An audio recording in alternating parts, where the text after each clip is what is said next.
You won't believe what happened to Grammy-winning R&B singer Montell Jordan. The man whose song This Is How We Do It once ruled every party, every radio, and every dance floor. Just when life seemed to be going smooth, destiny took an unexpected turn.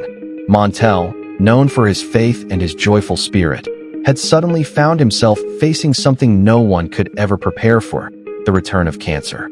Yes, the same man who had inspired millions through his music was now fighting a battle inside his own body. And this time, the fight was personal. It all started after years of regular health checkups. Montell was always careful about his health. But early in 2024, doctors found something unusual. After a few tests, the truth came out. He had prostate cancer. At first, Montell tried to stay strong, believing that with surgery, the problem would be gone. He went through a radical prostatectomy, thinking that this chapter was closed. But here is the shocking part. A few months later, follow-up scans revealed that the cancer hadn't completely left his body. It was still there, hiding in his left lymph node and prostate bed, quietly waiting for another round. Let me tell you, the news hit him hard. It was like the ground had been pulled from under his feet. After all, he had just started to feel normal again, performing, touring, smiling with his wife, Kristen, and their children. But now, he was forced to face it all over again. This time, however, things were different. Montell wasn't just fighting a disease. He was fighting to become a voice for men who stayed silent about their health. He decided that he would not hide his pain, and he wouldn't let fear control him. What makes this story different is that Montell turned his battle into a message of faith, courage, and awareness. He admitted that before his diagnosis, he never really thought about prostate cancer. Like many men, he believed it was something that only happened to others. He even said in his interview, "I didn't care because it didn't affect me until it did." That honesty touched people because it showed the truth. Most men wait until it's too late. And that's exactly why Montell began to speak out. He wanted every man, especially in the Black community, to take this seriously.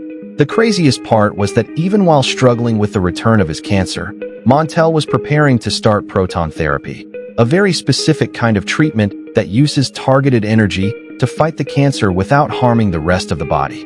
But here is where it gets interesting.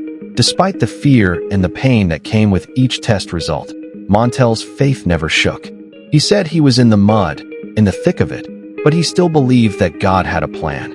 His wife Kristen stood beside him through every moment, calling him her warrior.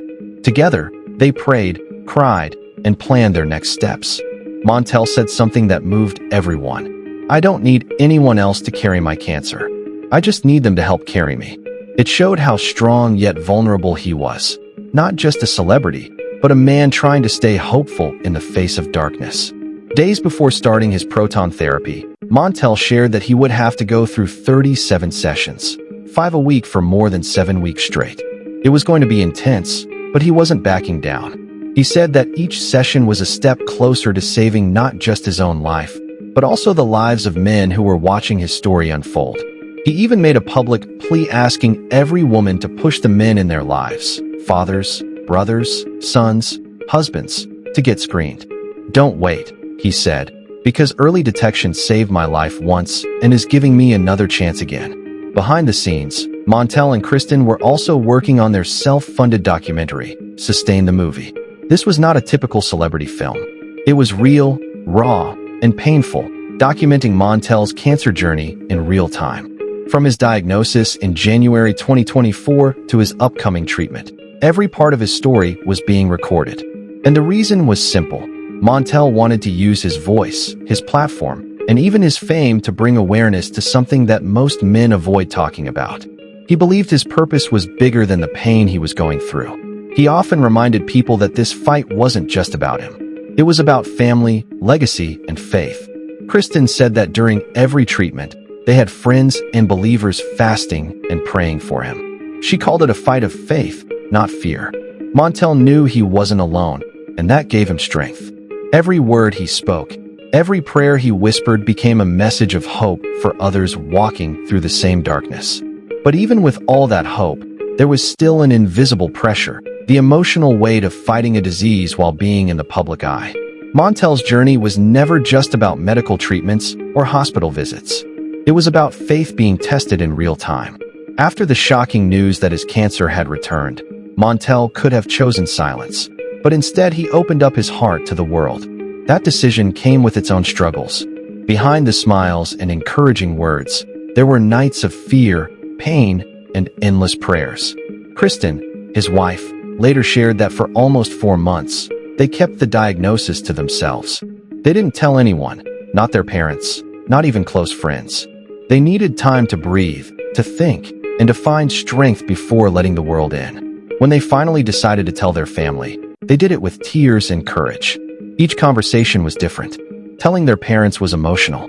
Telling their adult children was heartbreaking. Explaining it to their younger ones was almost impossible. Kristen said she didn't want anyone to carry the cancer, meaning she didn't want to pass that fear and pain on to others. But deep down, Montell realized that he didn't need others to carry the illness. He needed them to help carry him. That moment changed everything. The weight of the fight felt lighter when shared through love. Even while preparing for 37 long sessions of proton therapy, Montell continued to perform. He was touring the country, singing and speaking at events, not because he had to, but because he believed his mission was bigger than his sickness. The craziest part was that he was using his own concert earnings to fund Sustain the Movie, his self-financed documentary. Yes, while most people would rest and recover, Montell was working day and night, performing under stage lights while battling fatigue and pain. He called it his double fight, fighting cancer while also fighting to tell the world the truth about it. And here is the shocking part. Montell said that even with all his fame, it sometimes felt like he and Kristen were fighting alone.